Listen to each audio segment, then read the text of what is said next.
We have experts in the world of mobile to discuss 5G and mobile of the future.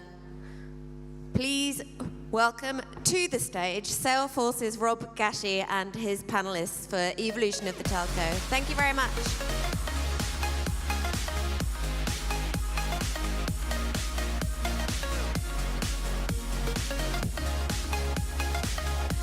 Right behind you.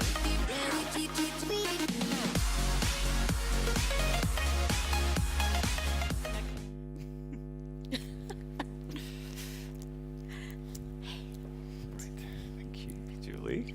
No. Sundi. Daniel. Please sit down. Great. Well, thank you. I guess we stand in the way of a great party out there, and I just want to actually take this time to thank you for hanging in there.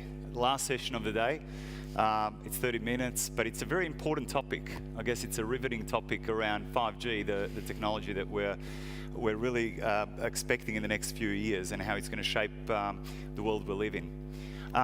So I'm delighted to be joined by an esteemed panel, and we've got a representation now. I know it's 6 o'clock, so we've got 30 minutes.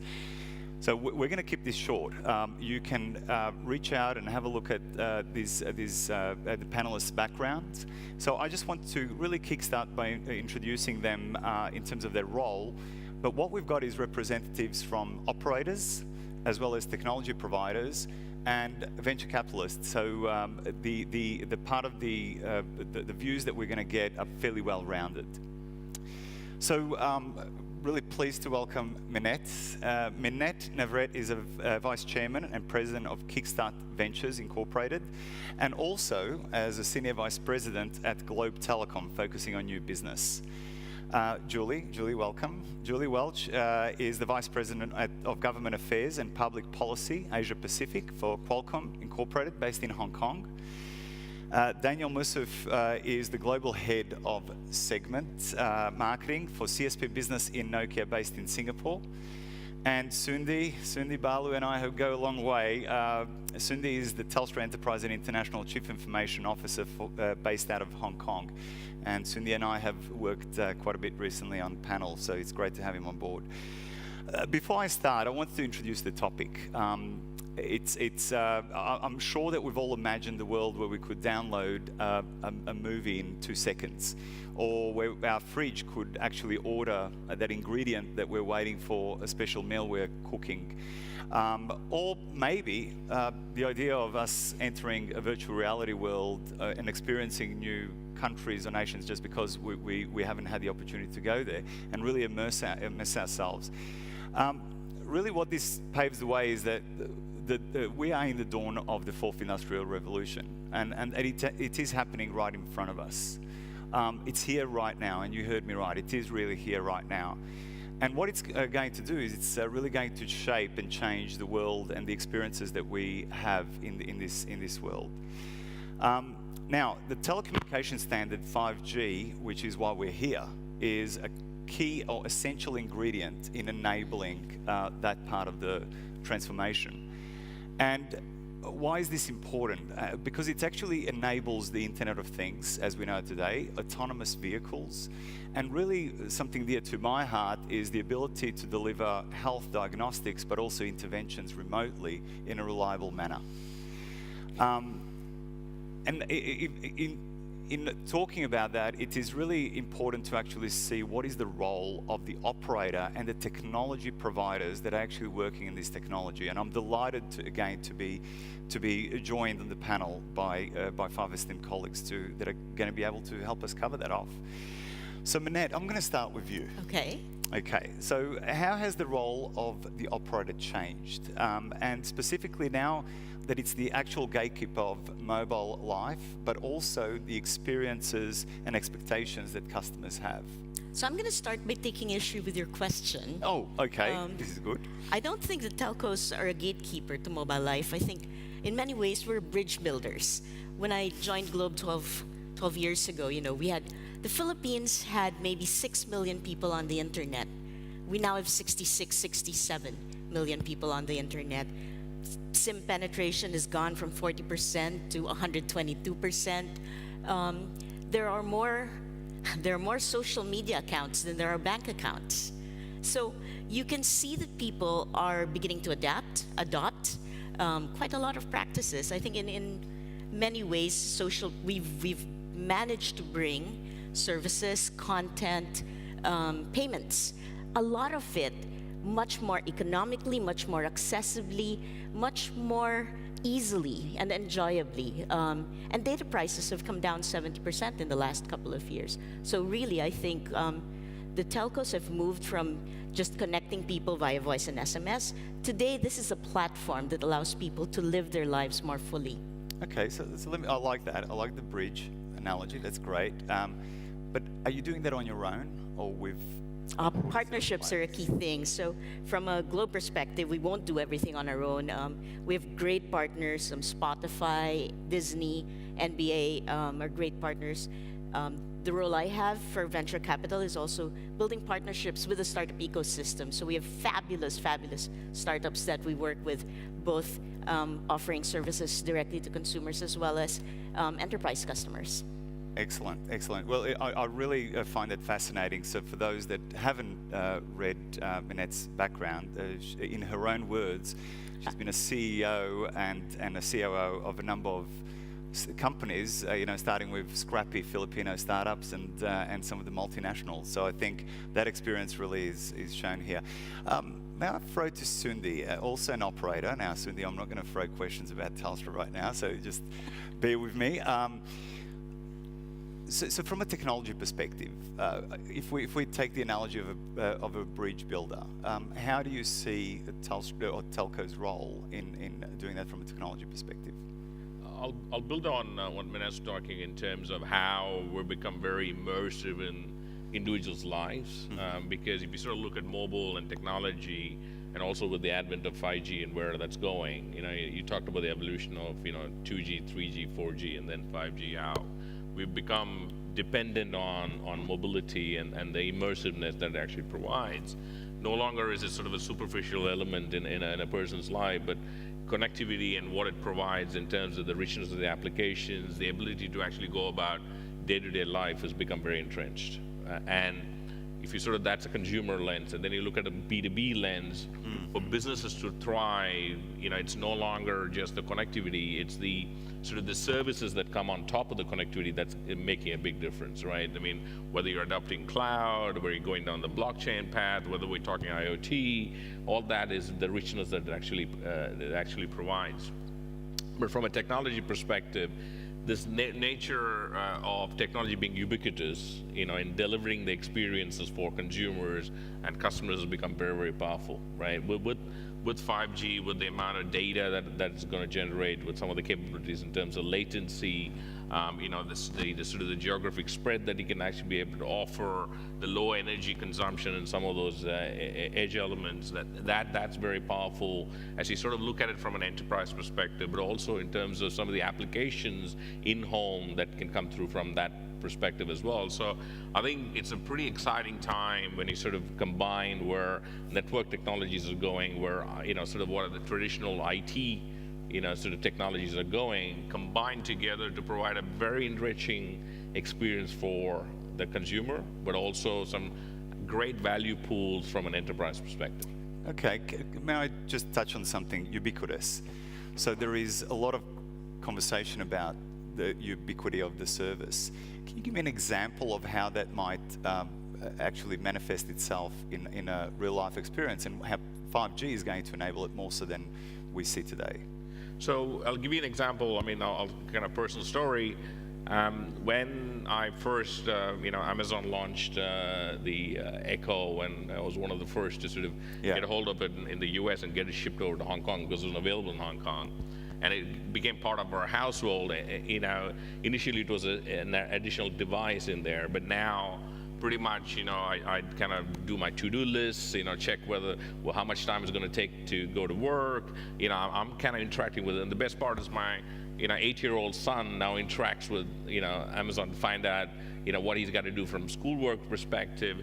And the power of that is the nobody even talks about the connectivity there, right? Because it's there, it's ubiquitous, it's sort of built in. That's the nature I'm talking about. So from a personal perspective, the sort of the entrenchment of IoT into people's life, which is really powerful and powered by the connectivity there. Okay, so in the context, I'll share an experience with. I've got an elderly mother, and she does not know how to connect to the internet. She's got no idea if she's mobile or moving into a site. So she should expect a far more seamless experience going from... Exactly. It's that enriched experience for all types of demographics. Excellent. So moving forward, Daniel, I've actually observed that Nokia announced earlier this year a partnership with Port of Hamburg, who's leading the way, I guess, in a way around smart cities, along with Singapore as well, with Smart Nation issue.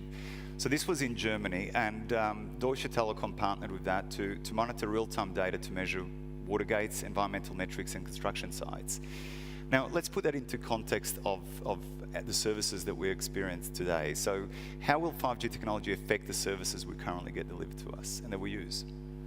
So I think I'll start off with, going back, talking about connectivity doesn't really resonate with people today, which is slightly different because we're all about connectivity. But if you ask a group of people in a room what's most exciting, 5G is probably not on top of their mind. So I think I would define 5G, the opportunities, in 3 areas. We look at it as something which is very hyper-local, which means that we can look at venues and events and be able to provide immersive experiences for users, which is not something that has been there traditionally. So like Minette said, that it's a gatekeeper and a path there. I think operators today and telcos have a big challenge and a big step to take in where that transformation is going and understanding monetization of that service, that it needs to happen at a hyper-local level. We've done that at the Olympics with 5G. We've been able to show that immersive experience, and operators are going into that effort of how they monetize. Ultimately, you're here to make money. So we need to make sure that their monetization of those services is happening at that level. And Deutsche Telekom Hamburg is one of that. It's a trial where we're using network slicing for a non-technical audience. This is about optimizing the network layer for different things that you can do in real time. So you can actually allocate resources where they're needed, and that helps capacity. It's kind of a Uber mechanism in telco, right? You put resources where you need. You don't need to drive the car all the time. So that works.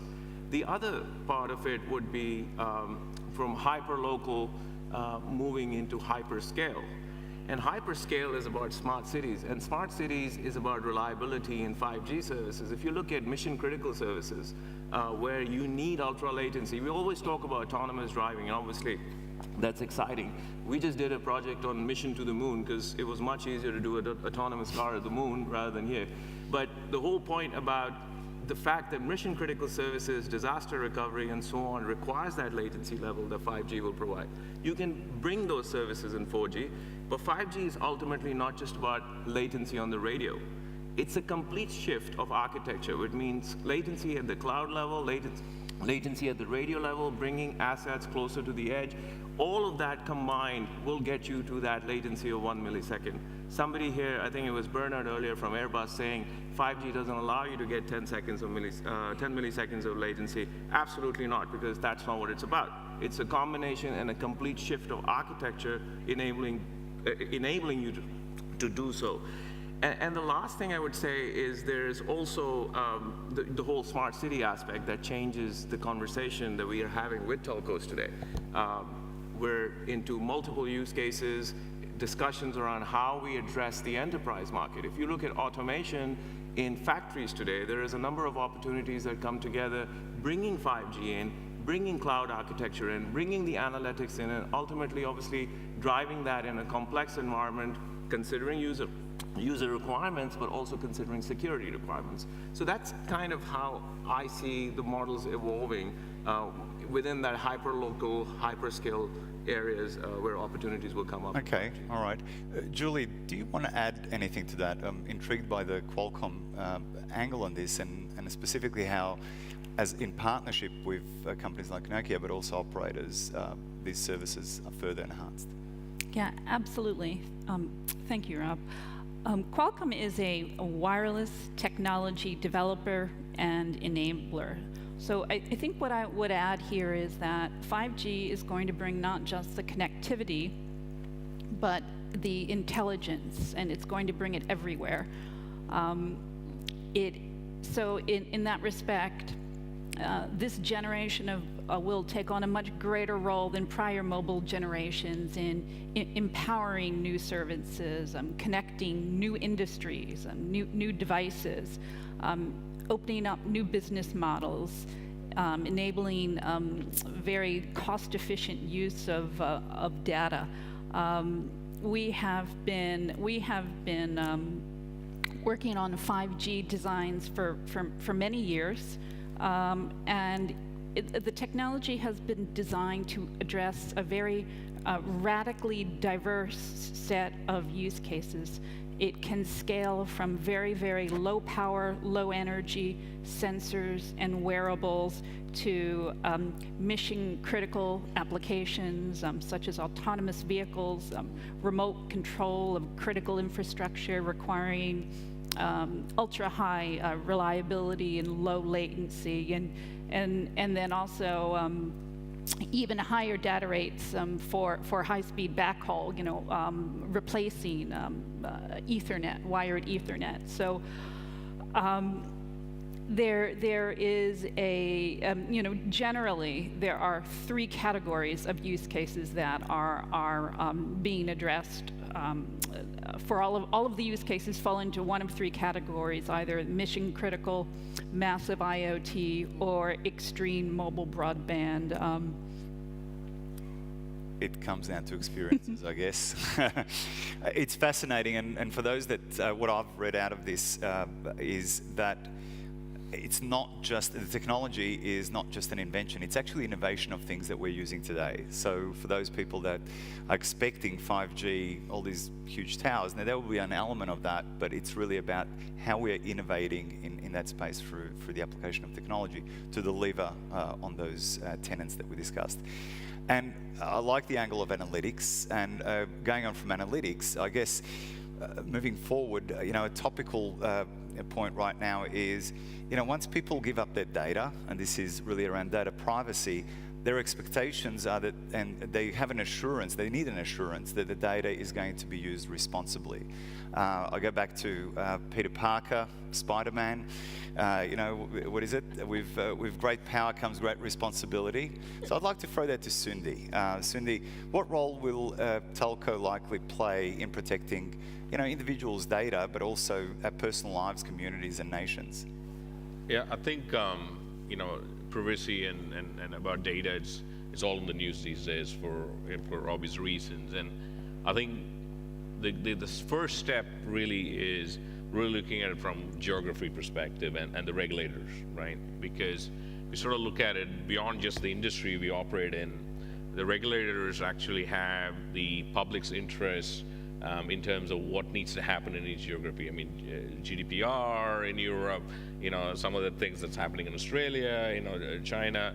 And the reason I kind of talk about regulators more than just the telco operator is because every industry, whether it's financial services, telecommunications, or any other industry, you always align with what the regulatory ask is on the compliance aspect of it. And it's actually a positive relationship because, again, as part of financial services or telecommunications, whatever the regulator talks about in terms of privacy, and the associated elements of it, it's implemented by the operator. So the operator is really enabling, the outcomes of what the regulatory regime is in each of the geographies. I mean, we operate globally, and we're working with all the regulators in each of the geographies we work with. And privacy and data management is one element of all those regulatory regimes. And going forward more and more, I think as people's awareness increases in terms of the power of their personal data, there'll be more and more regulation associated with that. One of the interesting things, that people might have noticed is, it's also subject to local cultures as well. If you take China, for example, people are very willing to share personal data, that's actually utilized for multiple use cases. Then you take Europe, which is the other extreme, where you got, sort of people's views on how data. So it's not specific to operator. I understand your question of what role we play, but it's really about what are the regulatory regimes in each geographies and us complying with those needs. Yeah. I think I would just like to add that obviously the user sensitivity and the user, like you said, Peter Parker's, I can't remember what you just quoted, but I think the power of owning data, the responsibility rests on the user as well. So we always have this tendency of pushing it back to either the operator or the regulator. I think it's all there, but it's also up to the user that they start understanding what kind of privacy laws are there in a particular country. Also geographically, it makes a whole lot of difference. I just want to pick on that, because if you look at what's happening in Europe today, it could be challenging of how technology paces itself there, but it's really about citizenship first. They're really putting values embedded into what they do. So it is about regulation. It's not just about debating regulation. It's literally about rewriting regulation and rethinking regulation from scratch, because everything around us has changed.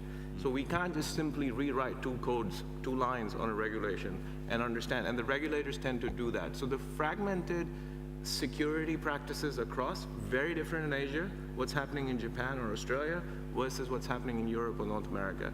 And I think as technology vendors and operators, it is our responsibility to not only feed into that, from how, because technology we know exists today, right? Technology is not the challenge. Technology is there. We just need to be able to monetize it well for our use, but also public awareness and responsibility rests on each one of us. And that's something I think that we're getting better at, but we're very far away from people understanding what security really means for them personally. And it's our job to make them aware of that. Okay.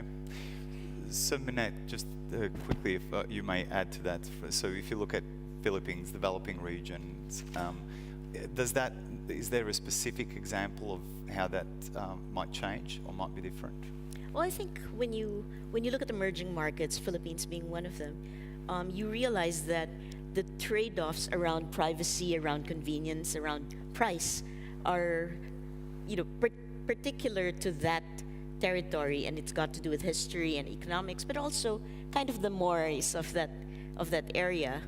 So in the Philippines, for example, I think frequently people are willing to share quite a bit about their own private stuff, but also I think when you begin to see the opportunities to use data, for example, for healthcare, to understand and advance the interests of public health, or to understand and advance the interests of public financing and financial inclusion, I think there are many opportunities where it will change a little bit, and we try to both educate users, to Daniel's point, around helping them to be more responsible for their own data, but also as an operator looking at how we can help them anonymize and aggregate and still learn from that, so that we can offer more services around digital health, for example, or around payments and an ability to move money more efficiently from one point to another in a way that perhaps today is only available and accessible to somebody at a higher income level. So I think with the technology comes the opportunity to scale up the services that we offer. Okay, because we really don't want to stall innovation and the value creation that the technology is delivering. So, Julie, so what will cities of the future look like? Today we've got buildings, maybe it's changing, obviously Smart Nation initiatives here in Singapore, but buildings, cars, people, and a whole slew of other things are not connected. But 5G is going to enable that. So how will 5G technology impact the Smart Nation narrative that we've got here in Singapore?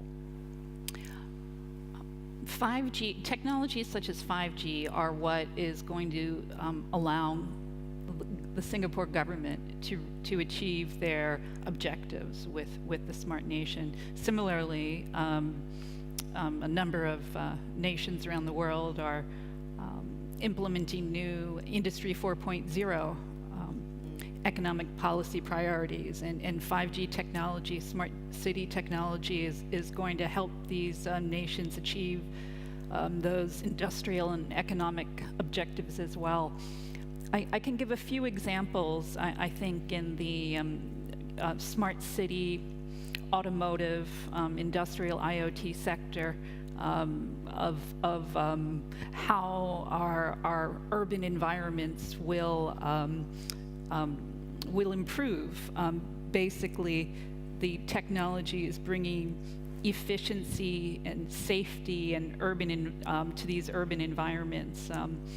For in the automotive industry, 5G is bringing together new partners that were not working together before. We have these new automotive alliances that are developing use cases for self-driving cars, and the technology that's out there right now connects, it's called V to X, connects vehicles to everything. So V to V, vehicle to vehicle, you have sensors and cameras on your car that will alert you when another car is too close. Vehicle to infrastructure or network. Basically, your vehicle is connected to the maps of the city, traffic congestion. So if there's a need to detour, or if there is light traffic, it can signal all of the lights to go green. Another example in the vehicle to pedestrian area, it would alert you if there's a bicyclist, near your car. So these are some of the use cases that are only mission critical, really only possible with some of the new technologies by 5G. Industrial IoT. This is another area that I think which has accelerated much quicker than some of, say, the home IoT appliances due to some of the interoperability issues. But with industrial IoT, there is great opportunity and efficiency now for businesses and factories to be automated, and we've done a lot of work in this area, and this is an industry that we're seeing move much quicker than some of the other IoT verticals. So those are just two examples, I guess. Okay. One thing I will say about 5G, importantly, and this is really more on the standard side and on the timing side, we were part of a broad industry coalition that Nokia and many others as well, that worked very hard over the past 2 years to accelerate the standardization process. And basically what this means is it's now enabling commercial deployments of 5G in 2019. So we've got a commercial chipset solution that will be commercial by the end of this year, 2018. And we're working with equipment manufacturers and network operators on trials, and equipment manufacturers on delivery of commercial devices. So those will now be enabled in early 2019. Mobile device form factor to start, and then much broader product categories will come around in 2019. That's great, Julie. So what I'm hearing is that really the narrative is changing. By 5G technology is going to create new opportunities for, I guess, Smart Nation initiative. Maybe first from a safety perspective, and then following on from that, from a commercialization, it's going to open up new opportunities with new innovators, emerging in the market. I mean, you're seeing this constantly, and you, Danial, as well. Yeah. Yeah. So we obviously are working on these trials with NTT Docomo doing something 2018. It's kind of a regional race. Every operator, including Telstra, everyone wants to be first to some of this. The only thing I would say here is that I think industrial automation is one, smart cities is one. I like the fact that safety is important. I think what we can do collectively, again, back to the citizen first concept of enabling our users to be better, living better, And smart sustainability and safety is always what everyone talks about in smart city. I think that safety aspect for Australia is very important, or in Southeast Asia, the natural disasters. I think there's a lot we can achieve as a community, which is going to come forward in the next year or so. So the first use cases that we work with the Koreans are around mission critical services. So autonomous vehicles will come. They're already here. You can see some of them in Sentosa. But I think we're going to get better with the mission critical and first services to market within that space. Yeah. Very exciting time for that. And I think your point about safety and sustainability, I think that's absolutely valid. When you talk about smart nation or smart city, and I think the industrial IoT, back to Julie's point, is the kicker, right? With this advent of technology, everything from traffic management, waste management, building management, logistics, the ability for urban centers to be able to be operated, or pretty much based on connectivity technology, based on richness of the data, the analyticals, being able to deploy, safety measures, sustainable measures in terms of water management. I mean, the opportunities are immense. And the reason being that it's all about the low energy consumption of these sensors, the ability to be able to transfer the data, and significant advances in AI to be able to digest that analytical ability and produce results. I think that's the convergence that's very exciting. Oh, that's great. As a cyclist, I'm looking forward to the safety elements so that my bike computer can actually control the lights as well. Look, we've got only 5 minutes to go, and I really want to actually take us. So 3G brought web browsing and data communications to all of us, and then the smartphone has really enabled that. And then consumers and our expectations and experiences have actually pushed the boundaries, which meant that 4G came in, and we've telcos and operators have been dealing with this constant. We've got to build the infrastructure to support this demand on an ongoing basis.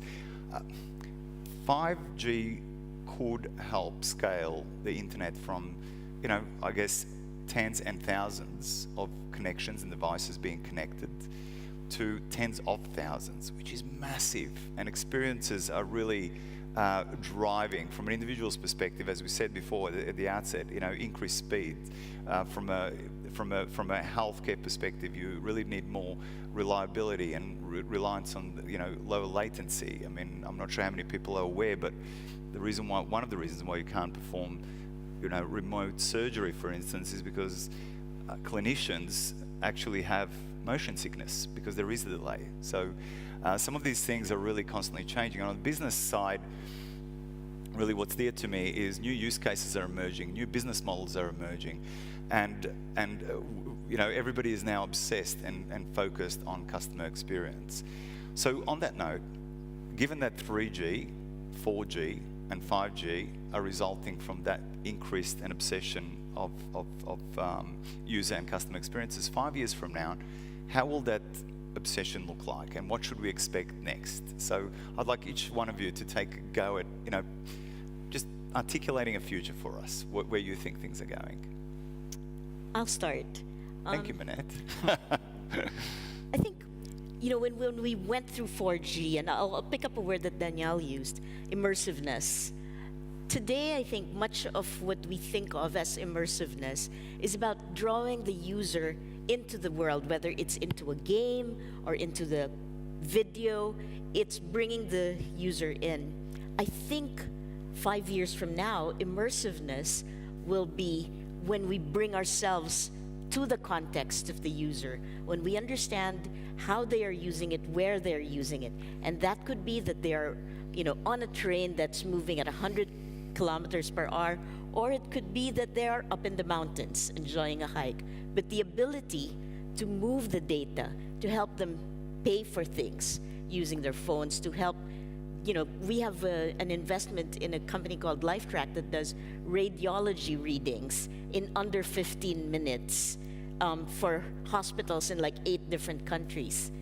So these things will make a real impact in how we live, where we live. And I think that's what we hope the future holds for us. Well, looking forward to that. I'm really looking forward to that. Sundi, do you want to take a go? Yeah. My world out 5 or 10 years is very simple. I turn on Netflix and I watch Black Mirror, right? And you kind of know what the world is going to end up looking like. There's some good parts and some interesting, scary parts in Black Mirror. But I think the point is that, back to Minette's point, it's that user taking the contextual data and experience to the user, but base it on a very personalized ability, down to the individual. Today we talk about personalization down to an individual, but it's still very much an abstracted concept, right? It's close enough, but it's not perfect. And I think I see the world in 5 years is actually going to be perfect. It's going to be scary, some parts of Black Mirror, but it's actually going to be perfect because you're going to have ability of so much data being analyzed about you as an individual, your preferences, what you do, what time of the day you do it, and I think that ability to sort of provide that will be key. On the B2B side, I think, again, the expansion of the technology to drive sustainable living in the face of some of the changes that we're going through as a planet, I think that's going to be very, very powerful, and there'll be new business models that's developed and drive out that outcome. That's how I see it. You know what? I agree with you, Sundi. I'm not going to say it's going to be perfect, but I believe that right now there was a study performed that we spend 4 hours on the web browser waiting for a response every month. That's 4 hours that we can get back. Can you imagine that? Downloading a movie in 2 seconds. You can download plenty. Julie, paint a vision for us. I think the way I'm going to respond to this is that 5G should be viewed as a platform for innovation. It's not possible for us to predict right now what might be the killer app 5 years from now. Or I actually remember when we were defining 4G technology, and this was back in 2004. And everyone was asking, what is the killer app? And that was actually not fully realized until 2007 when the smartphone was invented. So it was the technology invention of the device, and that's what allowed 4G to realize its full potential. So I think we don't know yet. That's what I'll say for 5G. I like that. We can imagine. We can imagine. Daniel, you want to take us home? Yeah, I would just say that association with smartphone is actually the iPhone was invented in 2007, not the smartphone. But yeah, it's funny how that comes up. So I want to play a little bit of antagonist here. But what I would say is that obviously Sundi wants to see Netflix shows perfectly curated for him. Yeah. Which is what Netflix is doing with analytics. And I think we're going to have a lot of that. We're going to have user experiences defined by artificial intelligence, analytics, from not just you, and I liked what Minette was saying, but things around you, that experience that you come in and you put yourself in that. So that'll happen. But what's really important for us is that human element, whereas the retail experience versus what you do today in your buying experience. So I hope we can find that balance where the analytics and the user experience allows us to still be connected to that little human experience that's needed in 5 to 10 years. So if I look at that, I think from my point of view, I think we often forget that half the population in the world is still not connected. So I was in Nice actually at TM Forum, and we had the CIO of one of the telcos in Myanmar, and he talked about his customer experience journey with the fact that he's just introduced emojis for customers to respond to how their service was. I thought that was incredible. That is a big shift in a market where there was no concept of customer experience, connectivity 5, 6 years from now. I think we've got a big journey ahead of us. We sometimes jump ahead on where we're going with this transformation, but I think we need to be real to ourselves and also take things like augmented reality, analytics, VR to complement what we believe is important for us ultimately as humans, as how we live our daily life. So citizen first is what's important. Thank you, Daniel. I think what all 4 of you esteemed colleagues have actually painted a picture of is Star Trek. Just think about Star Trek. and that they're the experiences that are enabled in there. A lot of people don't actually see that, but it is quite topical. So thank you. Thank you for participating. Thank you to the panelists. Thank you to you guys for hanging in there and really helping us deliver this message. And hopefully you found it really quite interesting and illuminating. So off to drinks, and hopefully some kind of an IoT service is predicting what kind of drink I like. Thank you. Thank you. Thank you. Thank you very much to Rob and his esteemed panel for closing down day one of Innovfest Unbound.